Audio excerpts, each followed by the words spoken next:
Hello and welcome to my YouTube channel Rakesh Samanta's English classes. আজকে এই ক্লাসে আমরা শিখব ফ্রেজ সম্পর্কে। বিশেষ করে ক্লাস 8 ও 9 এর স্টুডেন্টদের তোমরা অনেক সময় ফ্রেজ আর ক্লজটাকে গুলিয়ে ফেলো, তোমরা উত্তর করতে ভুল করো অনেক সময়। সেইটা আশা করছি আজকের এই ভিডিওটা দেখার পর তোমাদের আর কোনো রকম সমস্যা থাকবে না। তো দেখো, ফ্রেজ ফ্রেজ কাকে বলে না, phrase is a group of words. Phrase হলো একগুচ্ছ শব্দ that does not have any subject or finite verb, যার নিজস্ব কোনো সাবজেক্ট এবং ফাইনাইট ভার্ব থাকে না, সমাপিকা ক্রিয়া থাকে না। এবং এটা কি, এটা বাক্যেরই একটা অংশ। আমরা লিখতেই পারি it serves as a unit of a sentence. Okay, এটা বাক্যের একটা অংশ। ফ্রেজ কয় প্রকারের? Phrases are of four types. Sorry, phrases are of four types, mainly four types. প্রথমটা কি?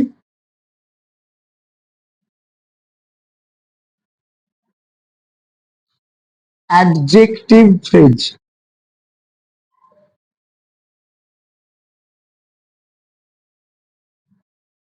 অ্যাডজেক্টিভ ফ্রেজ, অ্যাডজেক্টিভ ফ্রেজ কাকে বলবো আমরা? না, যে ফ্রেজের দ্বারা কোনো নাউনকে কোয়ালিফাই করে। অ্যাডজেক্টিভ ফ্রেজ কাকে বলবো? যে ফ্রেজটা কোনো একটা নাউনকে ডেসক্রাইব করছে, একটা নাউনকে বিশেষিত করছে, তাকে আমরা অ্যাডজেক্টিভ ফ্রেজ বলি। অর্থাৎ যেই ফ্রেজ অ্যাডজেক্টিভের কাজটা করে তাকে আমরা অ্যাডজেক্টিভের ফ্রেজ বলতে পারি। এবার ডেফিনেশনে না গিয়ে যেটা তোমাদের দরকার, অ্যাডজেক্টিভ ফ্রেজ তোমরা বুঝবে কি করে, তার জন্য আমি দুটো পয়েন্ট তোমাদের সাথে এখানে লিখে রাখছি, যেটা করলে আশা করছি তোমরা বুঝতে পারবে। ফার্স্ট পয়েন্ট কি না, একদম সুন্দর করে পয়েন্টগুলো লিখে রাখো।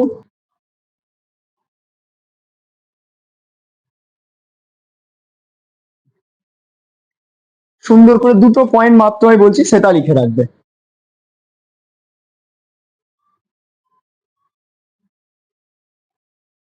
নাউনের পরে অ্যাডজেক্টিভ ফ্রেজ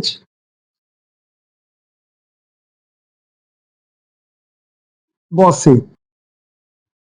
ক্লিয়ার? নাউনের পরে অ্যাডজেক্টিভ ফ্রেজ বসে, আর কি?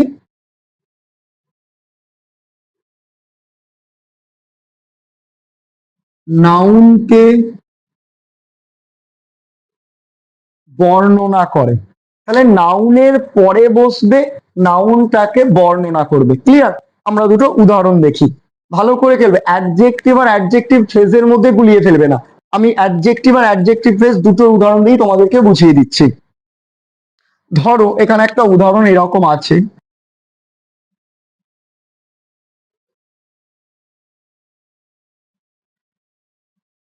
This is a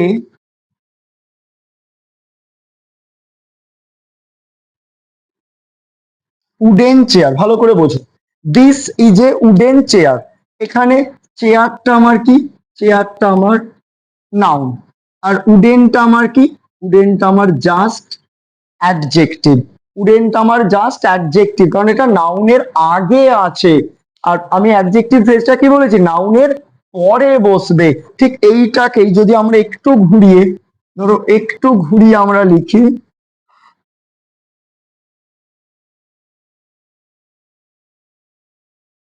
it is a chair made of wood. এবার দেখো তো, it is a chair made of wood, এটা খেয়াল করো। চেয়ারটা আমার কি? চেয়ারটা আমার নাউন। আর এই যে মেড অফ উড, এটাই হয়ে গেল আমার অ্যাডজেক্টিভ ফ্রেজ। এটাই আমার অ্যাডজেক্টিভ ফ্রেজ। ক্লিয়ার? দেখো, নাউনের পরে বসছে আর নাউনটাকে বর্ণনা করছে না যে চেয়ারটা কেমন, চেয়ারটা কিসের তৈরি? মেড অফ উড, কাঠের তৈরি। বোঝা গেল? তাহলে এই হচ্ছে অ্যাডজেক্টিভ ফ্রেজ। এবার আরো কয়েকটা উদাহরণ আমি দিচ্ছি তোমাদের বোঝার জন্য। ধরো আমি দিচ্ছি।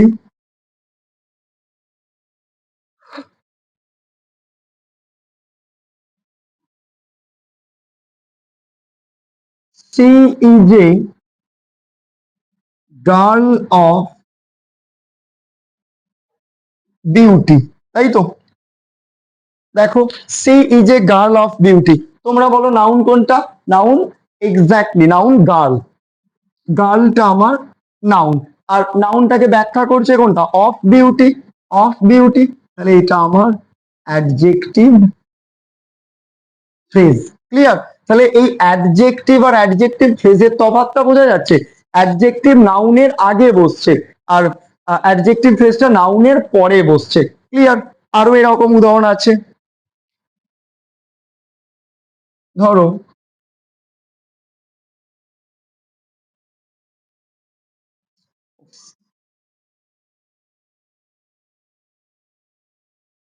The king wore a crown made of gold. ধরো এটা আছে, the king wore a crown made of gold. Noun আমরা কি পাচ্ছি? ক্রাউন। ক্রাউনটাকে আমরা পাচ্ছি নাউন, নাউনটাকে ব্যাখ্যা করছে কোনটা? Made of gold. তাহলে এটা আমার হয়ে গেল অ্যাডজেক্টিভ ফ্রেজ। ক্লিয়ার করতে পারলাম? তাহলে অ্যাডজেক্টিভ আর অ্যাডজেক্টিভ ফ্রেজের তফাৎটা বোঝা গেছে। অ্যাডজেক্টিভ নাউনকে বর্ণনা করে, অ্যাডজেক্টিভ ফ্রেজও নাউনকে বর্ণনা, কিন্তু খেয়াল রাখতে হবে অ্যাডজেক্টিভ ফ্রেজটা নাউনের পরে বসবে। ঠিক আছে? খুব সহজ, একদম কঠিন কিছু নেই। দুটো পয়েন্ট মনে রাখবে, তোমাদেরকে বাক্য এরকম দিয়ে দেবে, the king wore a crown made of gold, ব্র্যাকেটে বলে দেওয়া থাকবে underline the phrase and state its type. So তোমাদেরকে আন্ডারলাইন করে লিখে দিতে হবে এটা অ্যাডজেক্টিভ ফ্রেজ। আশা করছি অ্যাডজেক্টিভ ফ্রেজটা অসুবিধা হবে না। ক্লিয়ার? এরপর আমরা চলে যাব অ্যাডভার্ব ফ্রেজেতে।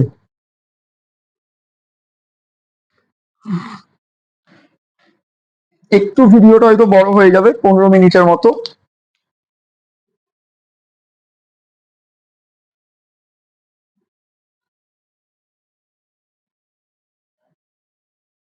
অ্যাডভার্ব ফ্রেজ, অ্যাডভার্ব ফ্রেজটা আরো সহজ। অ্যাডভার্ব ফ্রেজটা কি বললাম না? আরো সহজ। অ্যাডভার্ব ফ্রেজ কি? যেই ফ্রেজ অ্যাডভার্বের মতো কাজ করবে।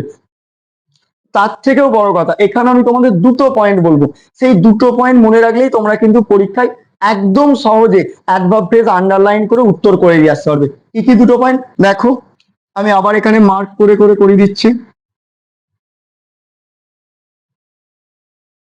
ভার্বের পরে অ্যাডভার্ব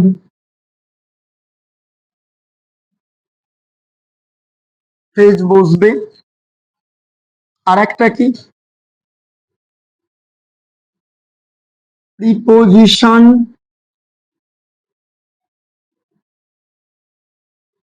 দিয়ে শুরু হবে। ঠিক আছে? একদম 90% ক্ষেত্রে এখান থেকেই উত্তর পেয়ে যাবে। কি বললাম? ভার্বের পরে অ্যাডভার্ব ফ্রেজটা বসবে। অ্যাডজেক্টিভটা কি ছিল? নাউনের পরে ছিল, তাহলে নাউনের পরে বসছে অ্যাডজেক্টিভ ফ্রেজ, ভার্বের পরে বসছে অ্যাডভার্ব ফ্রেজ। কি দিয়ে শুরু হবে? প্রিপোজিশন দিয়ে শুরু হবে। ক্লিয়ার? আমরা দুটো উদাহরণ দেখে নিই, তাহলে আরো ব্যাপারটা তোমাদের কাছে ক্লিয়ার হয়ে যাবে। ধরো, the old man walked in a slow manner. তোমরা কিন্তু প্রত্যেকে খাতা পেন নিয়ে এগুলো নোট করতে থাকবে, ভিডিওটা মাঝে মাঝে পজ করে এগুলো নোট করতে থাকবে। আশা করছি তোমাদের আর দ্বিতীয়বার দেখতে হবে না, তোমরা পেরে যাবে। The old man walked in a slow progress. বলো তো বাক্যটার মধ্যে ভার্ব কোনটা? ভার্ব পেলেই অ্যাডভার্ব ফ্রেজ পেয়ে যাবে। ওয়াকটা ভার্ব, একদম সঠিক বলেছো। ওয়াকটা আমরা পাচ্ছি ভার্ব বলে। আমি কি বলেছি? ভার্বের পরে বসবে প্লাস প্রিপোজিশন দিয়ে শুরু হতে হবে। দেখো তো ইনটা আমার প্রিপোজিশন কিনা? তাহলে ইন এ স্লো ম্যানার, তাহলে এই ইন এ স্লো ম্যানার এটা আমার দাঁড়িয়ে গেল অ্যাডভার্ব ফ্রেজ। ওকে, এটা আমার দাঁড়িয়ে গেল অ্যাডভার্ব ফ্রেজ। তাহলে ভার্ব তারপরে বসবে প্লাস প্রিপোজিশন দিয়ে শুরু হবে, মনে রাখবে সেটা আমার অ্যাডভার্ব ফ্রেজ। ক্লিয়ার? বলো এর থেকে সহজে আর কি বলবো বল, একদম সহজ। একবার দুবার ভিডিওটা দেখো, আশা করছি কনসেপ্ট তোমাদের ক্লিয়ার হয়ে যাবে। আরো আমি একটা উদাহরণ তোমাদের জন্য দিচ্ছি।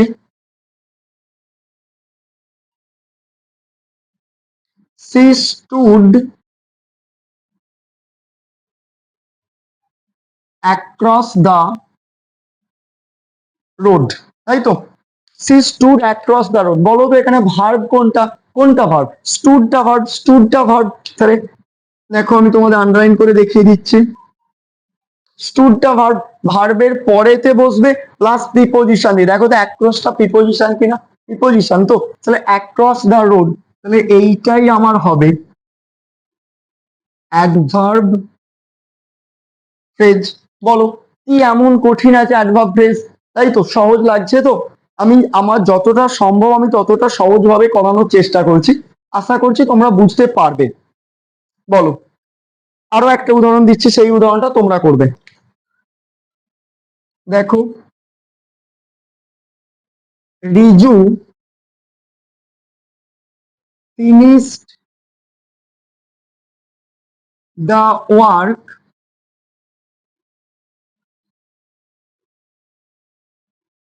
In a hurry. Riju finished the work in a hurry. দেখো ভার্ব কোনটা? ভার্ব কোনটা এখানে বলো? ফিনিশড, এটা আমার ভার্ব। ভার্বের পরে, এবার খেয়াল করো, তোমরা বলবে স্যার ভার্বের পরে তো দা ওয়ার্ক আছে, এটা তো প্রিপোজিশন নয়, তাহলে স্যার এটা ফ্রেজ হবে? না, এটা প্রিপোজিশন, এটা ফ্রেজ হবে না। দেখো প্রিপোজিশন যে আছে, কোনটা আছে? ইন এ হারি, ইন এ হারি, এইটা প্রিপোজিশন দিয়ে স্টার্ট হয়েছে, মানে এইটা আমার দাঁড়ালো অ্যাডভার্ব ফ্রেজ। বোঝাতে পারলাম? তাহলে এই হচ্ছে অ্যাডভার্ব ফ্রেজ। এবার তোমরা বলো এটা কি খুব কঠিন মনে হচ্ছে তোমাদের কাছে? মোটেও কঠিন নয়। তাহলে আমরা দুটো টাইপ শিখলাম, একটা অ্যাডজেক্টিভ ফ্রেজ। অ্যাডজেক্টিভ ফ্রেজটা কি বলেছিলাম? নাউনের পরে অ্যাডজেক্টিভ ফ্রেজটা বসবে এবং সেটা নাউনকে ডেসক্রাইব করবে, বর্ণনা করবে। অ্যাডভার্ব ফ্রেজটা কি বলেছি? ভার্বের পরে অ্যাডভার্ব ফ্রেজ বসবে এবং সেটা প্রিপোজিশন দিয়ে শুরু হবে। ওকে, তাহলে দুটো ফ্রেজ বোঝা গেছে, অ্যাডজেক্টিভ ফ্রেজ, অ্যাডভার্ব ফ্রেজ। ঠিক আছে, চলো আমরা 3 নম্বরটাতে চলে যাই।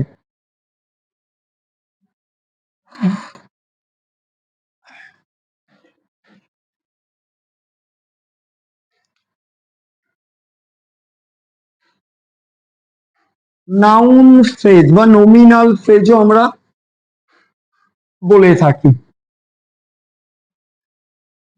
আমার হাতে লেখা, আশা করছি তোমরা বুঝতে পারছো, হাতে লেখা তো খুব ভালো আমার। আচ্ছা, নাউন ফ্রেজ। নাউন ফ্রেজ কি? এটাও আমরা অত্যন্ত সহজে জানবো।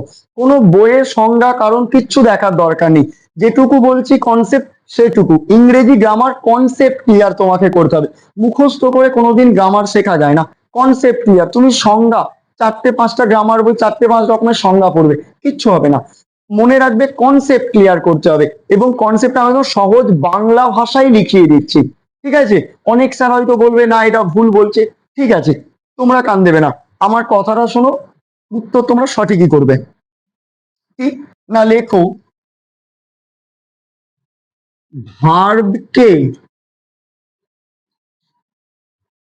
কি বা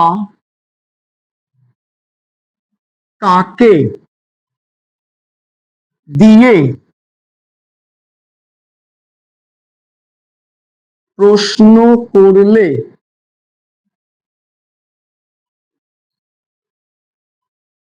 যে উত্তরটা আমরা পাই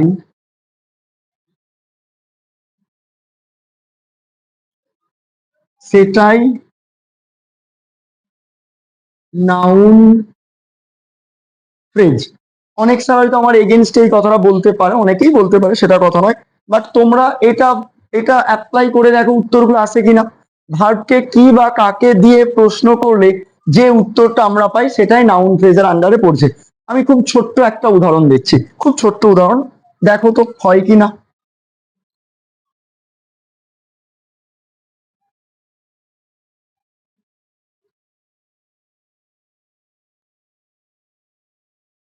হি hope to win the first prize. দেখো তো, he hope to win the first prize, এখানে আমার ভার্ব কোনটা? হোপ, এটা আমার ভার্ব। আবার এইটার সাথে অ্যাডভার্বটাকে গুলিয়ে ফেলো না কেন, যে স্যার এখানেও তো ভার্ব আছে, ভার্বের পর টুটা তো প্রিপোজিশন দিয়ে শুরু হচ্ছে, তাহলে অ্যাডভার্ব বেস করবে না। ভার্বটাকে আগে কি বা কাকে দিয়ে প্রশ্ন করো, অ্যাডভার্ব ফ্রেজের ক্ষেত্রে উত্তর পাবে না। অ্যাডভার্ব ফ্রেজেতে কেমন বোঝাবে, কি দিয়ে প্রশ্ন করলে পাবে না। যেমন আমরা একটা উদাহরণ করেছিলাম যে he walked in a slow manner, সে কি হাঁটছে, কি হাঁটছে তো উত্তর আসে না, কিন্তু নাউন ফ্রেজের ক্ষেত্রে আসবে। দেখো, সে আশা করেছিল, আমরা আশা করেছিলটাকে যদি প্রশ্ন করি, কি আশা করেছিল, ধরো আমি এটাকে প্রশ্ন করছি যে কি আশা করেছিল, তখন উত্তর কি আসবে বলো? কি আশা করেছিল, কি আশা করেছিল, উত্তরটা কি আসবে? Two win the first prize, প্রথম পুরস্কার জিতবে, এটা আশা করেছিল। তাহলে উত্তরটা আমার এসেছে, উত্তর আসা মানে এটা আমার নাউন ফ্রেজ হলো। তাহলে ভাবো কত সহজ, উত্তর আসা মানে সেটা আমার নাউন ফ্রেজ, তাই তো। তারপরে ধরো আরো একটা উদাহরণ দিচ্ছি,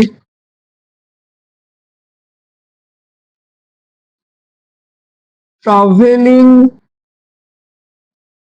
by train gives me pleasure।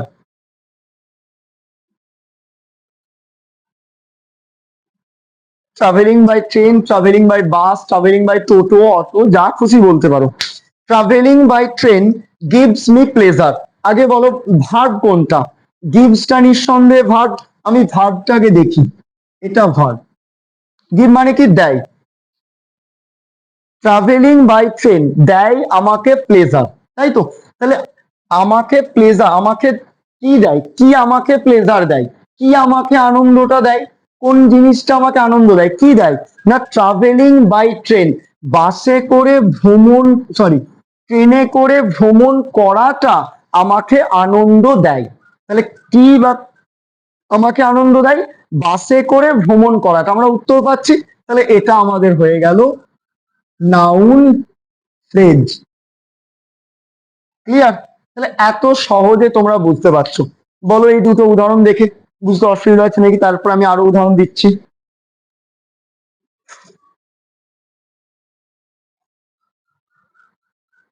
হয়েছে? আরো ধরো এরকম উদাহরণ আছে, to do well in the exam is my aim. To do well in the exam is my aim, এখানে ভার্ব কোনটা? এখানে ভার্ব ইজটা হয়। তাহলে আমি যদি প্রশ্ন করি কি হয় আমার লক্ষ্য, এম মানে লক্ষ্য, কি হয় আমার লক্ষ্য, উত্তর কি আসবে? Two do well in the exam, পরীক্ষায় ভালো ফল করাটা আমার আমার লক্ষ্য। তাহলে two do well in the exam, এইটা এইটা আমার দাঁড়ালো নাউন ফ্রেজ। বুঝাতে পারছি আমি কি বলতে চাইছি? তাহলে ভার্বকে কি বা কাকে দিয়ে প্রশ্ন করো, উত্তরটা আসবে যেটা, সেটা নাউন ফ্রেজ। দেখো, কি সে আশা করেছিল, কি আশা করেছিল, two win the first prize, noun phrase. কি আমাকে আনন্দ দেয়, ট্রাভেলিং বাই ট্রেন, ওটা নাউন ফ্রেজ। কি হয় আমার লক্ষ্য, two do well in the exam, এটা হয় পরীক্ষায় ভালো ফল করাটা হয় আমার লক্ষ্য। তাহলে বলো এইগুলো কি খুব কঠিন কিছু আছে ফ্রেজের ব্যাপারটা? একবার দেখে নাও, এই যে তিনটে চারটে উদাহরণ, আরো অনেক উদাহরণ দেওয়া যায়, বলো হলো। যদি মনে হয় যে এই উদাহরণ তোমরা প্র্যাকটিস করবে, তাহলে কোনো একটা ভিডিওতে চারটে টাইপস থেকে আমরা 15-20টা আমি একদম ইম্পর্টেন্ট কিছু সেন্টেন্স নিয়ে আসবো, সেগুলো তোমরা, আমি সেগুলো লিখে দেবো, তারপরে তোমরা সেগুলো আন্ডারলাইন করে বলবে, নিচে কমেন্ট করে জানিয়ে দেবে। সেটা যদি তোমরা বলো তাহলে সেরকম ভিডিও আমি নিয়ে আসতে পারি। তাহলে এটা গেল নাউন ফ্রেজ। ক্লিয়ার? তাহলে তিনখানা ফ্রেজ বোঝা গেছে, অ্যাডজেক্টিভ, অ্যাডভার্ব, নাউন ফ্রেজ হলো। আর একটা আমরা দেখবো, সেটা হচ্ছে প্রিপোজিশনাল ফ্রেজ, সব থেকে সহজ। সব থেকে সহজ ফ্রেজ হচ্ছে প্রিপোজিশনাল ফ্রেজ। মুছে দিচ্ছে এটা।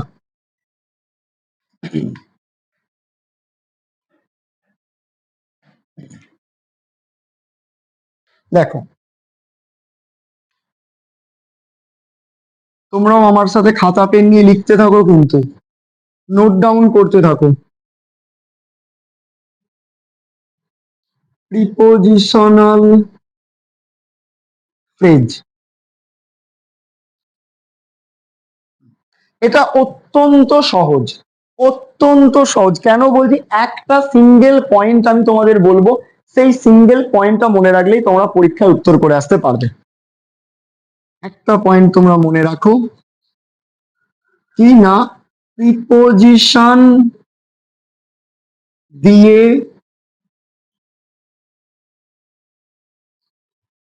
শুরু হবে এবং preposition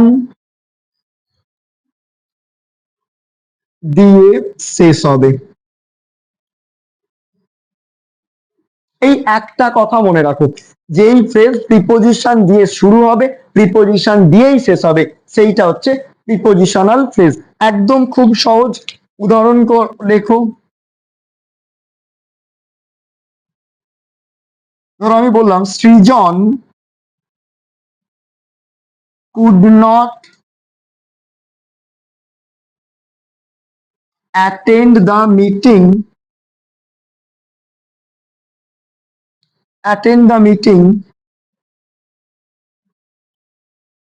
on account of his illness. Srijan could not attend the meeting on account of his illness. দেখো তো প্রিপোজিশনের শুরু শেষ কোনটা হয়েছে? অন অ্যাকাউন্ট অফ, তাই না? দেখো, অন একটা প্রিপোজিশন আছে, অফ একটা প্রিপোজিশন আছে, তাহলে প্রিপোজিশনেই শুরু, প্রিপোজিশনেই শেষ, সেইটা হচ্ছে আমাদের প্রিপোজিশনাল ফ্রেজ। আরো একটা উদাহরণ,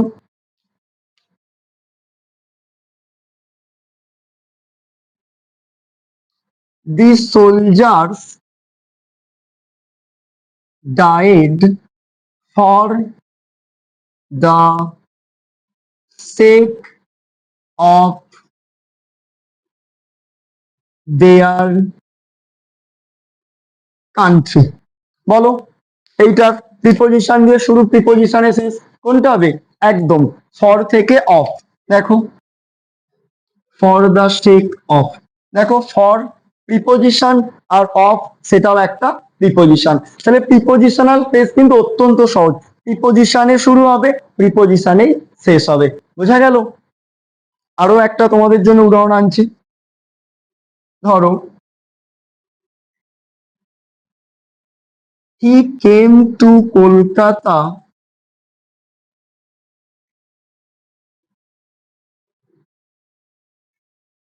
in order to visit the zoo. সে কলকাতায় এসেছিল চিড়িয়াখানা ঘুরতে। দেখো তো, ইন অর্ডার টু, এসো, তাহলে ইনটা প্রিপোজিশন, টুটা প্রিপোজিশন, তাই না? তাহলে এই হচ্ছে prepositional phrase. On account of, for the sake of, in order to, in spite of, instead of, ইত্যাদি ইত্যাদি ইত্যাদি থাকবে। তাহলে এই হচ্ছে প্রিপোজিশনাল ফ্রেজ। আশা করছি তোমাদের চারটে ফ্রেজ ক্লিয়ার করতে পেরেছি আমি। যতটা সহজ হয় আমি ততটাই সহজভাবে বলেছি, ঠিক আছে? তোমরা এই এগুলো নিশ্চয়ই আশা করছি তোমরা নোট ডাউন করে রেখেছো, করে রেখে আর একবার করে দেখবে, দেখলেই আশা করছি ফ্রেজ নিয়ে তোমাদের আর কোনো অসুবিধা হবে না। ক্লিয়ার? তাহলে আজকের মতো এখানেই ভিডিওটা শেষ করছি। কেমন হলো অবশ্যই কিন্তু প্রত্যেকে কমেন্ট বক্সে জানাবে। আর যদি ভিডিওটা ভালো লেগে থাকে, একটা লাইক করবে, সাবস্ক্রাইব করবে, আর বন্ধুদের মাঝে শেয়ার করে দেবে। কেমন? Thank you.